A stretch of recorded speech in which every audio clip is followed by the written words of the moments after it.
ሚስጥሯ ሰላም ደረሰችበት። ሰላምም ሜሪ እንደመረዘችው ለሳሚ እውነታውን ትደርስበታለች። ሰላም ውድና የተከበራችሁ ቻናል የቤተሰቦች እንኳን በደህና መጣችሁ። አዲስ ለሆናችሁ ሰብስክራይብ በማድረግ ቻናሉን ተቀላቀሉ። አሁን ላይ ሳሚ በጣም ህመሙ ሲበስበት፣ ነገር ግን ሜሪም እንድትነቃ ብዙ ጥረት በሚያደርግበት ሰዓት ሜሪም መንቃት አልቻለችም። በራስ ወዳድነቷ ምክንያት እንቅልፍ ጥሏት ይበልጥ ከባድ ሲሆንበት ወደ ሰላም ክፍል ያመራል። በዚህ ሰዓት ሰላም ምንም በመስተንግዶውን ትቀበለዋለች። ነገር ግን አሁን ላይ ሰላምም ለሳሚ ያላትንም ክብር ከባድ ከመሆኑ የተነሳ ነገር ግን ሜሪ የጠረጠረችበት መንገድ ከባድ ነበረ። ወደ ሰላምን በመሄድ ሳሚም ወደ አንቺ ክፍል መተኛ ታጠገብሽ እፈልጋለሁ ትፈቅድልኛለሽ ነው ወይ ነበር ያላት። ሰላምን በዚህን ሰዓት ችግር የለውም የሚለውንም መልስ ትሰጠዋለች። ነገር ግን እሱም ህመሙንም እየተቋቋመ ይበልጥ ከእሷ ጋር ሁሌ ሲሆን ደስተኛ እንደሚሆንና ብዙ ግልጽ ያልነገራችሁትም ነገሮችንም ለሰላም ግልጽ አድርጎላት ነበረ። ነገር ግን አጋጣሚ ህመሙ በዝቶበትና ሰላምም ከአቅሟ በላይ በሆነበት ሰዓት ጆሲ እያለች አቶ ግርማ እያለች ትጣራ ትጀምራለች። ነገር ግን በዚህ ሰዓት እነሱም ወደ ሰላም ክፍል በሚያመሩበት ሰዓት ያዩትንም ሳሚ ከእሷ ጋር ተኝቶና ነገር ግን እሷ እጅ ላይ ስለነበረ አንድ ልብስ ለብሰው ባዩ ጊዜ ነበር ነገሩ ይበልጥ በጣም ከባድ ያደረጉባቸው። አይናቸው ሁሉ ያረፈው ሰላም ከሳሚ ጋር አብረው የተኙበትንና ነገሩንን የሳሚ ህመም አልተረዱም ነበረ ከጆሲ በስተቀር። አሁን ላይ አቶ ግርማና አሁንም ሜሪ ፍላጎታቸው ሁሉ ሰላምንም ለማጥቃት ስለሆነ ሰላም አይናቸው ላይ ጥለውባት ነበረ። አንቺ ደግሞ ገደልሽ ወይ በማለት ሜሪን በጩኸት ታናግራታለች። በዚህን ሰዓት ምንም እንኳን በድንጋጤ ወደ ጥጓን ይዛ ትቀመጣለች። ሰላም ግን ደግሞ ጆሲ የወንድሙ ሳሚ ህመም የሚያመው ፈጠን ብሎ ወንድሜ ምን ሆንክብኝ በማለት ነበረ ለማስታመም ሲጠጋ፣ ነገር ግን አቶ ግርማ እንኳን ልጁ ምን ሆነብኝ ብሎ እንኳን ተጠግቶ ምንድነው የተፈጠረው ለማለት አልሞከረም። ለመሸሽ ነበረ ፍላጎቱ። ምክንያቱም በጣም ሰላምንም ለማጥቃትና ከሱ ጋር አብራ እንድትተኛ ስለሚፈልግ ነበረ አቶ ግርማ። ሜሪ ግን በዚህን ሰዓት ከሰላምና ከሳሚ ጋር ምንድነው የሚያደርጉት የሚለውን ነገር አሳስቧት ነበረ። ይበልጥ በጣም ጭንቀቷ ሁሉ የጨመረና ሳሚና ሰላምን አብረው ባየቻቸው ሰዓት ንዴቷ ሁሉ ጨምሮ ነበረ። ነገር ግን ጆሲ ህመሙንም ለማዳን ብዙ ጥረት ካደረገ በኋላ እንደምንም ብሎ ሊያድነው ችሏል። ነገር ግን ከዳነ በኋላ ይበልጥ እንዴት እዛ ክፍል ልትገኝ ችለሃል የሚለውንም ፍጥጫ ውስጥ ታስገባለች ሳሚም በዚህ ሰዓት ለሜሮን ምንም ምላሽ ስላልነበረው አሁን ላይ ህመም እንዳለበት እና ሌላ ጊዜ እንደሚያስረዳት ይነግራታል። ነገር ግን አሁን ላይ ሜሪ መስማት የምትፈልገው ለምን ገባ ከዛ ጋር ከሰራተኛ ጋር ምን ታደርጋለህ? ምንድነው ንግግርህ? ሁሉ ነገርህ ከሷ ጋር ለማለት ነበር ወደደችው። ግን ደግሞ ሳሚም ፍላጎቱ ሁሉ ህመሜን መዳንና ሁሉ ማስረዳሻለሁ በሚላት ሰዓት እሷ ግን መረዳት የፈለገችው አሁን ላይ ነው። ቶሎ ብለክ አድርግልኝ መልስልኝ ያለችው። ነገሩም አስረድቷትና አንቺ ያልሰማ ስትይኝ ነው በማለት ይነግራታል። ግን ደግሞ ይሄንን ደግመህ እንዳታደርገው በማለት መልሳ ጥያቄዋ የጠየቀችውንም እንዳያደርግ ታስጠነቅቀዋለች። ሳሚ ምላሽ እንኳን መስጠት ቢችልም ይበልጥ ደግሞ ከሜሪ ጋር ክርክር መጀመር ምንም እንኳን ለውጥ እንደማያመጣ ስላወቀ እሺ ብሏት ዝም ይላታል። በዚህ ሰዓት ግን አሁንም ወደ አንድ ሰው ማጥቃት እንዳለባት ሜሪም ትፈልጋለች። ነገሩንም ሰላምንም ማጥቃት እንዳለባትና ከሰላም ጋርም በጣም ከባድ ጦርነት ውስጥ ለመግባት ትፈልጋለች። ቀጥላ ወደ ሰላም በማምራት እንዴት አንቺ ከባሌ ጋር እንዴት አንድ አልጋ ላይ ትተኛለሽ በማለት እሷን ላይ ጩኸቷንም ታቀልጠዋለች። ሰላምም ፍላጎቷ ሁሉ ሳሚንም ማግኘት ወይንም ከሳሚ ጋር አብራ ማደር ስላልሆነ ስለ ሳሚ ያለውንም አመለካከት ትነግራታለች። ነገር ግን ሜሮን መስማት አልፈለገችም ስለነበረ ነግሬሻለሁ እኮ አሁን ላይ እኔ ከሳሚ ጋር ለሁላችሁም አስረዳኋችሁ አሞትና ሰው አስፈልጎት ነው ወደ እኔ የመጣው ብትላትም ምን እያደረግሽ ነበረ? ምን እያደረጋችሁ ነበረ አብራችሁ? በማለት ይበልጥ ትጮህባታለች ሜሪ። ሜሪ ግን አሁንም ጩኸቷ ስላላቆመች አንቺ እኮ ነሽ እሱንም መንከባከብ የነበረብሽ፣ አንቺ እንቅልፍሽ መርጠሽ እንጂ ምንድነው ህመምክ ብለሽ ብትጋሪው ኖሮ እኔ ጋር አይመጣም ነበር በማለት ለሜሪም በጣም ሊሰማት የሚያደርጉ ቃላቶችን ትናገራታለች።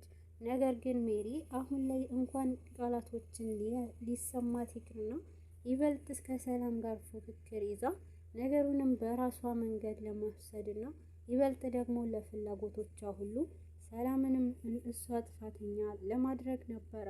ነገር ግን ሜሪ ሁሉንም በጠየቀቻት ሰዓት መልሷን ለባልሽ መጠየቅ ትችያለሽ፣ ሳሚንም ጠይቂው እኔ ጋር የመጣበት ምክንያት በምትላት ሰዓት አንቃት ይዛታለች። ሜሪ ፍላጎቷ ሁሉ ሰላም ላይ ጥፋቷን አላት ነው። በመጨረሻን እሷን አንቆ መግደል ነበረ። ነገር ግን ሰላም ምንም ያክል ለመታገል ብትሞክርም ሜሪ ግን በጣም ከብዳባት ስለነበረ ራሷ እስክትስት ድረስ ነበረ ህመሟን የጨመረችባት። ነገር ግን አሁን ላይ ሜሪ ልትገላት በነበረ ሰዓት ሳሚም ይደርስላታል። ሳሚ ግን ነገሩ ሁሉ ሰላምንም እንዴት ታደርጊያታለሽ ብሎ ለሳሚ ደግሞ ጆሲ ግን አሁን ላይ ለሰላም ያለውንም አመለካከት ከባድ ሰፊ ቢሆንም በውስጡ ያለውንም ፍቅር አምቆትና ግን ደግሞ ለሳሚ ሊናገረው የፈለገውና ግን ደግሞ ያልተናገረው እውነታ እንዳለ ይታወቃል። ነገር ግን አሁን ላይ ይበልጥ ደግሞ ሜሪን ሰላም አንቃ ሲያያት በጣም ብስጭት ይሆናል።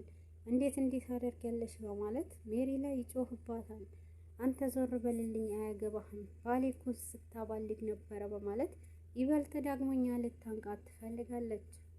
ጆሲም በዚህ ሰዓት ሜሪንም ቋሸሽ ወደዛ ሂጂ በማለት ይበልጥ ከባድ ውሳኔ ይወስንባታል። ነገር ግን ፍላጎቷ ሁሉ ከባድ የሆነባት ነገሩንም ለማሳካት ያልቻለችው ሜሪ በጣም በመታገልና ሰላምንም ድጋሚ እንደምታገኛት ዝታባት ትወጣለች። ለጆሲም ሁሉንም ነገር ለማስረዳት ሞክራ ነበረ። ሰላም እኔ እረዳሻለሁ በማለት ነበረ የመለሰላት። በመጨረሻም ሰላም አሁን ላይ ሜሪ እጇ እንዳለበትና ሁሉንም ነገር የእሷ ጥፋት እንደሆነ ትደርስባታለች። አሁን ላይ ሳሚ በጣም እየታመመና ህመሙ ሲበዛ ሜሪንም ጠይቆ እንዲያሳክሙት ይጠይቃታል።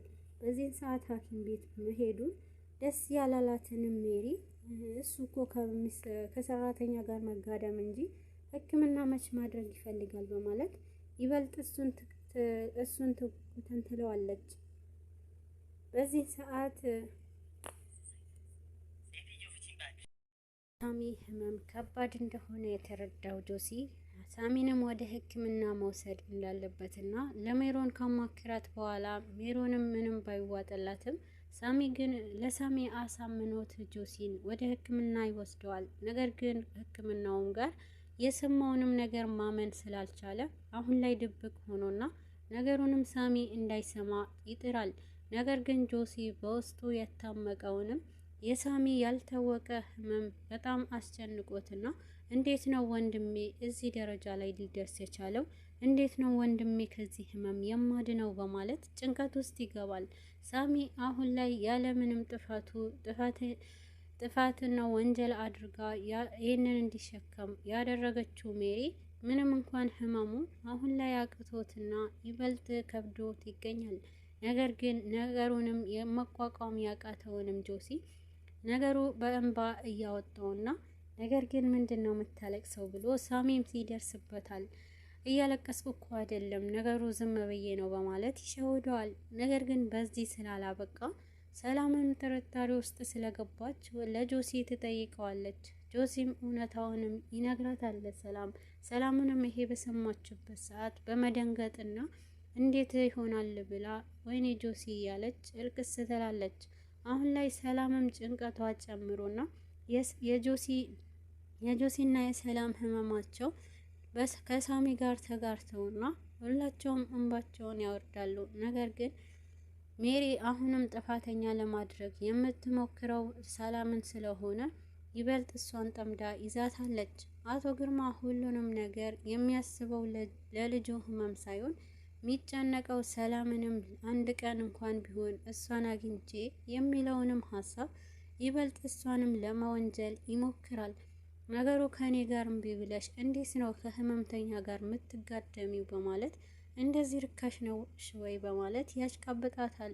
ነገሩንም ይሄ ነገር አቁም ብዬሃለሁ፣ እንዴት ነው ልጅህን እንደዚህ ህመምተኛ ነው ልትለው የምትችለው? በማለት በቁጣ ንግግር ታናግረዋለች። አንቺ እኮ ነሽ ከሱ ጋር ከምትመርጪ ለምን ከኔን ምርጫ አላደረግሽልኝም? በማለት አቶ ግርማም እሱን እንድትመርጥ ያደርጋታል። ነገሩ ይበልጥ አባቴ መሆንህን ረስተሃል ወይም ብላም ብትጠይቀውም አንቺ የምትፈልጊው ከህመምተኛ ጋር መሆን ነው፣ ደግሞ ምን አድርገሽው ነው? በማለት ብዙ ነገሮች ላይ ይጭንባታል። ነገር ግን በዚህን ሰዓት አትከታተለኝና ደግመህ ደግሞ ከዚህ በላይ እኔን ከተከታተልከኝ መነኝ፣ እኔ እውነቱንም እናገራለሁ እንደምትደፍረኝ ያለውንም ነገር ትላለች። በዚህን ሰዓት ይበልጥ ሰላምም ላይ በመናደድ ቢላዋ አንስቶ ሊወጋት ይሞክራል። አሁን ላይ አቶ ግርማ የልጁን ህመም ሳያስጨንቀው ይበልጥ ሰላምንም ለራሱ ስላላደረገ ብቻ ደግሞም ከሳሚ ጋር በመተኛቷ